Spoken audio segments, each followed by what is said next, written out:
Cuban President Miguel Diaz-Canel was elected first secretary of the Communist Party of Cuba on Monday in the final session of the party's 8th Congress in Havana. China and Russia are to jointly produce over 100 million doses of the Russian-developed Sputnik V vaccine. Palestinian officials have called on the Biden administration to pressure Tel Aviv to stop the construction of illegal Israeli colonial settlements on Palestinian land.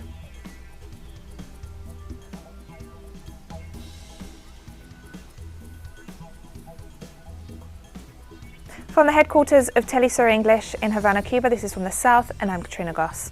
Cuban President Miguel Diaz-Canel was elected as the third secretary of the Communist Party of Cuba, as announced in the final session of the party's 8th Congress in Havana this Monday. Diaz-Canel thus replaces veteran revolutionary Raul Castro at the head of the ruling party. Facing exceptionally difficult times, the Congress reaffirmed the party's commitment to the revolution and the construction of Cuban socialism. Members of the newly elected party Central Committee were also announced during the closing day of sessions, held under the banner of unity and continuity. The event marks the generational renewal of the party with the departure of long-term figures of its leadership. Identified as key national priorities during the Congress were the improvement of the quality of life of the population, with special emphasis on food, energy, security, education and health. New First Secretary, President Diaz-Canel, has stressed the need to apply the country's enormous scientific and technological know-how to the development of the country's economy to overcome the effects of the United States blockade and the COVID-19 pandemic.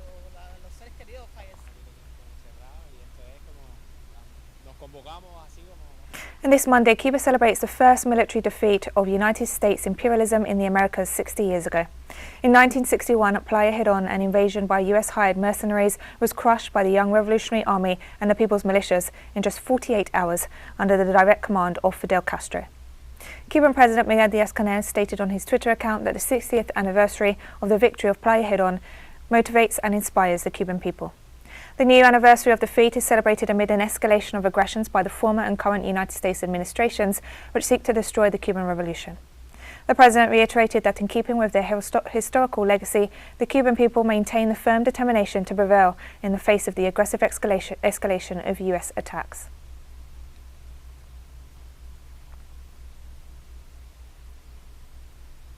St. Vincent and the Grenadines is on high alert this Monday following another explosive eruption at La Soufre volcano. The volcano erupted again on Sunday afternoon, spewing a large column of smoke and ash after several days of reduced volcanic activity. The National Emergency Management Organization of St. Vincent and the Grenadines has warned that La Soufre continues to erupt, and the pattern of seismic activity over the last few days is typical of the growth and destruction of lava domes. This means explosions with accompanying ashfall of similar or larger magnitude can occur with little or no warning. Neighbouring countries have expressed their concern with the Caribbean community holding an emergency summit last week to coordinate efforts to help the country in the wake of the natural disaster.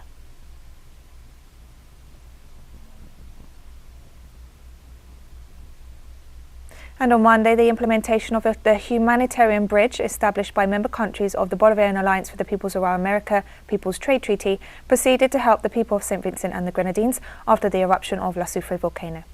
The president of the Alba Bank, Raul Lee Cauci, pointed out that the main objective of this humanitarian bridge is to help other countries in the region which do not have the logistics to transport the supplies they've collected to St. Vincent and the Grenadines. He also highlighted that Venezuela has made available a Bolivarian Navy vessel to the Caribbean nation to make trips to the islands and countries of the Eastern Caribbean to transfer water and food to those affected by the volcanic eruption. After the government of Venezuela sent 20 tons of humanitarian aid, including water, food, mattresses, sheets and personal hygiene packages, in addition to 68 doctors and experts in natural disasters, the vessel headed to St. Lucia to transport the supplies that would be provided by that country. Cuba will also send 2 planes with humanitarian aid, which will arrive in St. Lucia due to the difficulties of landing in St. Vincent and the Grenadines.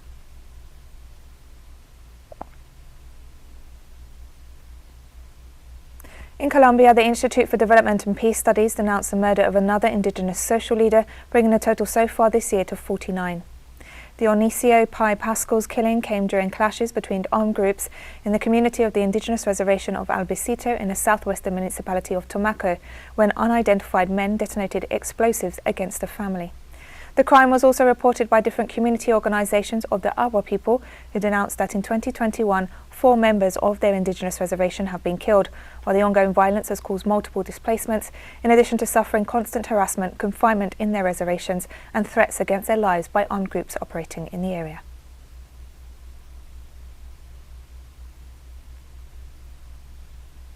The United Nations World Food Programme and Venezuela will work together to alleviate the effects of the illegal United States sanctions. The fund's executive director, David Beasley, arrived in Venezuela on Monday and was met on his arrival by Foreign Minister Jorge Arias. Food security for Venezuelans is the primary goal of a number of agreements to be signed during the visit. President Nicolas Maduro appointed a commission of experts to report on the country's efforts to provide the population with food security and work out the agreements with the fund. Venezuela has been subject to a financial and commercial blockade imposed by the United States, which has included the freezing and theft of its assets held overseas, thus preventing the importation of food, medicines and other essentials.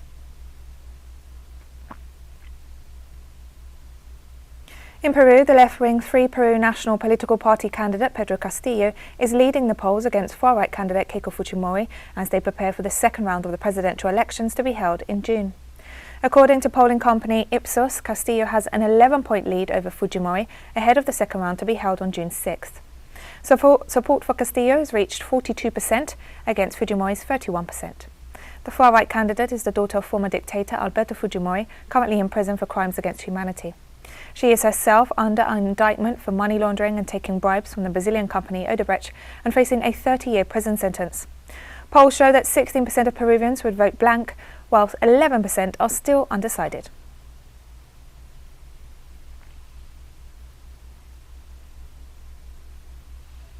In the US city of Minneapolis, the landmark trial of former police officer Derek Chauvin is coming to an end as the prosecution and defense present their closing arguments this Monday.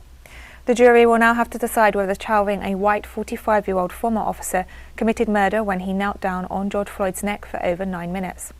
The trial is viewed as a test of how the United States will deal with police brutality and racism from now on, following the massive protests and debate sparked by Floyd's killing.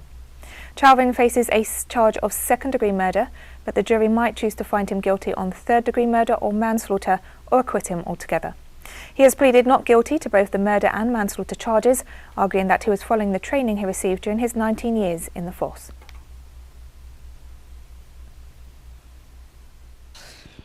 Obviously, I hope that there's a guilty charge, and nobody wants somebody to be guilty, but I hope that that is what ends up happening.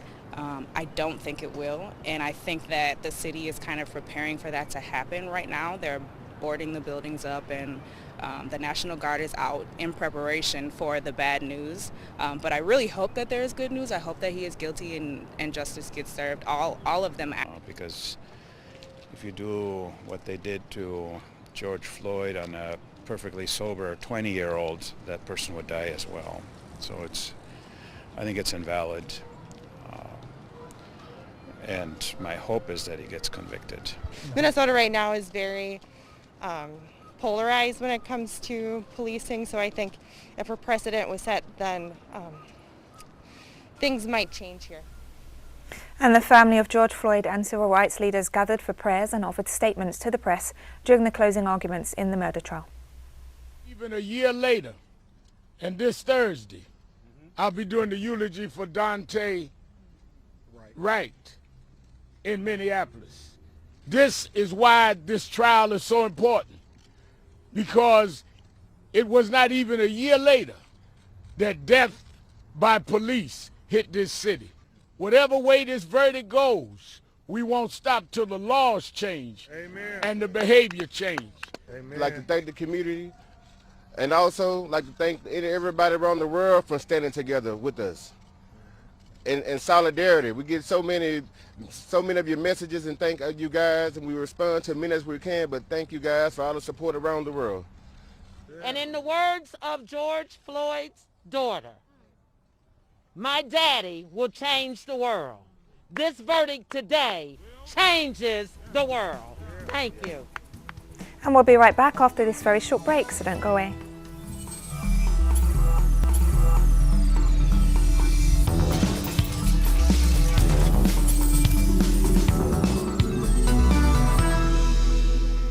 Welcome back to From the South. China and Russia are to jointly produce over 100 million doses of the Russian-developed Sputnik V vaccine, Russia's direct investment fund reported. The agreement involves the Chinese companies Huanlan Biological Bacterium and Shengshen Yongxing Genentech, in whose facilities the jab will be manufactured. The doses will be used to immunize more than 50 million people. Sputnik V has efficacy of 96.6%, and the collaboration with China will allow Russia to significantly increase its production capabilities. The new contract establishes both companies' commitment to a long-term partnership in terms of production. Tens of thousands of migrant workers rushed to leave the Indian capital, New Delhi, on Monday, following the announcement of a new week-long lockdown to curb rising COVID-19 cases. Last year's restrictions put millions of poor daily wagers out of work, with many fleeing the cities for their home villages, often on foot, with some dying along the way. The rush to get out of the city is fueling fears that those leaving could spread the virus to their rural hometowns. On Monday, the country announced it would open its COVID-19 vaccination drive to all adults from May as it battles a record-breaking spike in infections. New Delhi, a megacity of 20 million people and the worst-hit city in India, has struggled to contain its virus surge, with hospitals running out of beds and oxygen supplies low. Delhi reported over 23,500 new cases on Monday, with more than one quarter of those tested returning positive results.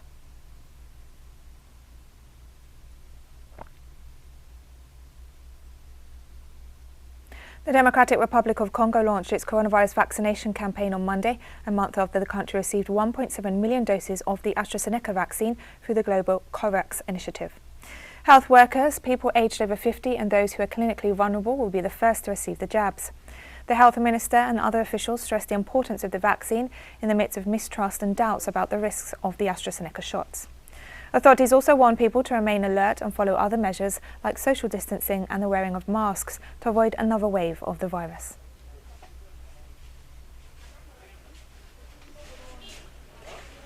On Monday, Portugal reopened restaurants, shopping malls and cinemas as pandemic restrictions are lifted.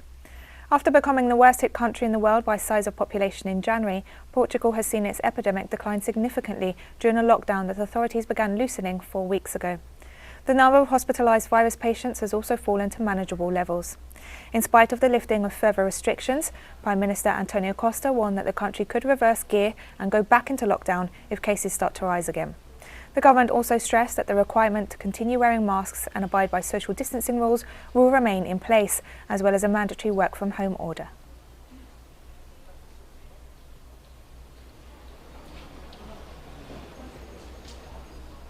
Switzerland started a gradual relaxation of COVID-19 related restrictions this Monday, despite an increase in infections in recent weeks. The federal government is under pressure from business and right-wing parties to reactivate economic activities. Restaurants are allowed to operate only outdoor seating and are required to limit tables to no more than 4 people. Fitness centres, cinemas and stadiums can offer limited service with certain restrictions. The government has recently begun distributing COVID-19 self-tests to help get better wraps on cases as the vaccination campaign continues. However, the country of about 8.5 million people registered about 4,000 new cases on Monday, with over 10,000 deaths recorded since the beginning of the pandemic.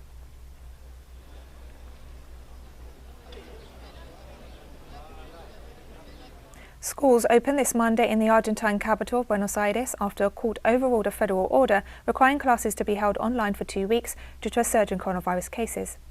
President Alberto Fernandez criticised the judge's decision in an interview on Sunday, stressing that the court was taking measures that are the exclusive domain of a federal justice. The ruling came after a lawsuit was filed by parent and some teachers groups in the city, demanding that the decree that suspended face-to-face classes in the capital region for 15 days be immediately reversed. President Fernandez argued that the school closure was necessary to curb the fast-rising infection rate, which has seen hospitals on the verge of collapse. 2 teachers' unions said they would walk off the job on Monday to protest in favour of the decree requiring schools to close.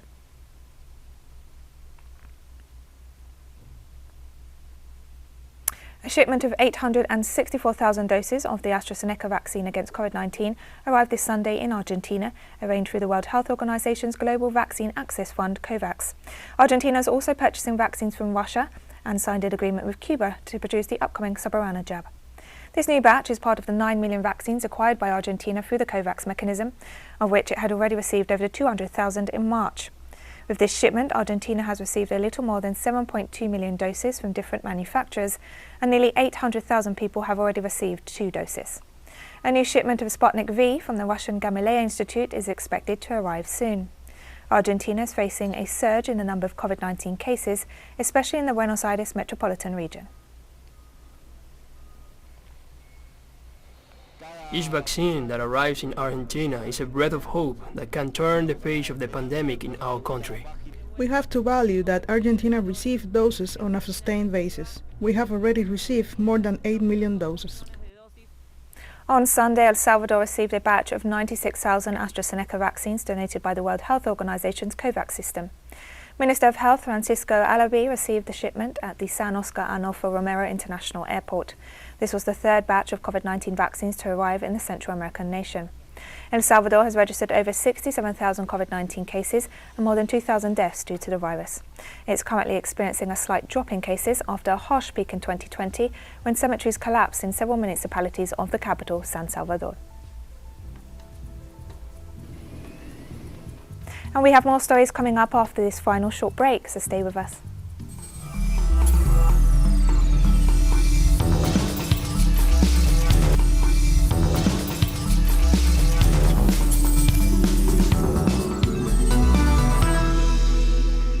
Welcome back to From the South.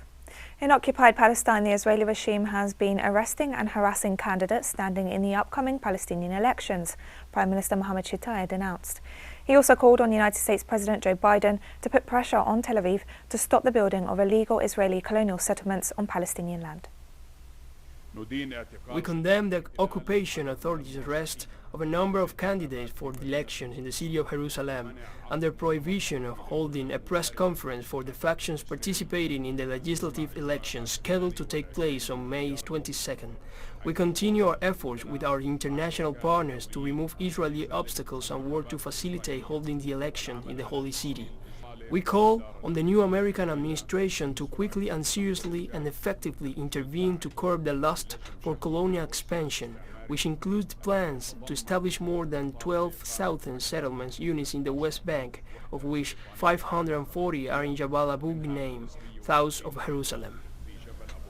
With a record of aggressions against other peoples, the United States and Japan are in no position to define the international order, China said on Monday, again strongly rejecting a joint Japanese-US statement released on Friday, in which both governments attempted to issue a wide set of guidelines for the Asia-Pacific region. The US and Japan cannot represent the international community and are in no position to define the international order, let alone do they have the right to impose their own standards on others. While talking about free and open, the US and Japan are actually ganging up to form cliques and fanning bloc confrontation. It is the true threat to the regional peace and stability and wanton sabotage to the international rule and order. What Japan and the US should do is to reflect on their own history of aggression and correct wrong behaviors of violation of human rights in other countries, rather than interfering in China's internal affairs, smearing the image of other countries, destabilizing and curbing the country's development under the pretext of human rights issues. The Chinese people will never allow this, nor will the people of the world. On Monday, the European Union imposed sanctions on 10 Myanmar military junta officials and 2 conglomerates linked to the military over the February coup and bloody crackdown on protesters. Myanmar, the news is that we adopted a second, much larger package of sanctions affecting 10 individuals and also 2 economic entities belonging to the military. It's once again clear that humanitarian aid to the people of Myanmar, it needs to be increased. We decided to increase it by 9 million euros, but the important thing is to stop of the repression. United Nations Secretary General Antonio Guterres and his predecessor Ban Ki-moon have called on leaders of the Association of Southeast Asian Nations to do more in their efforts towards finding a peaceful solution to the crisis in Myanmar. The leader of the military junta, Min Aung Hlaing, is expected to join a special summit of the bloc this Saturday. We must make it clear to the Myanmar military that the current situation is so grave that it cannot be regarded only as an internal matter. the military's use of lethal force and gross violation of human rights being perpetrated against the civilians are not compatible with the ASEAN Charter. These actions are clear violations of international law and constitute a threat to peace, security, and stability of the region. United Nations cooperation with ASEAN in this regard is vital. The situation requires a robust international response grounded on a unified regional effort. I urge regional actors to leverage their influence to prevent further deterioration and ultimately find a peaceful way out of this catastrophe. On Monday, Iranian Foreign Minister Mohammad Javad Zarif met with his Indonesian counterpart Retno Marsudi in Jakarta. The two ministers discussed health and economic issues, especially on partnership in tackling the COVID-19 pandemic and measures to accelerate the economic recovery. Among other issues debated in the meeting were supporting international law, as well as exchanging views on the latest developments in the Afghanistan peace process. The Iranian Foreign Minister emphasized the importance of finalizing a preferential trade agreement during the talks. As part of his visit to Indonesia, Zarif also met with Indonesian President Joko Widodo.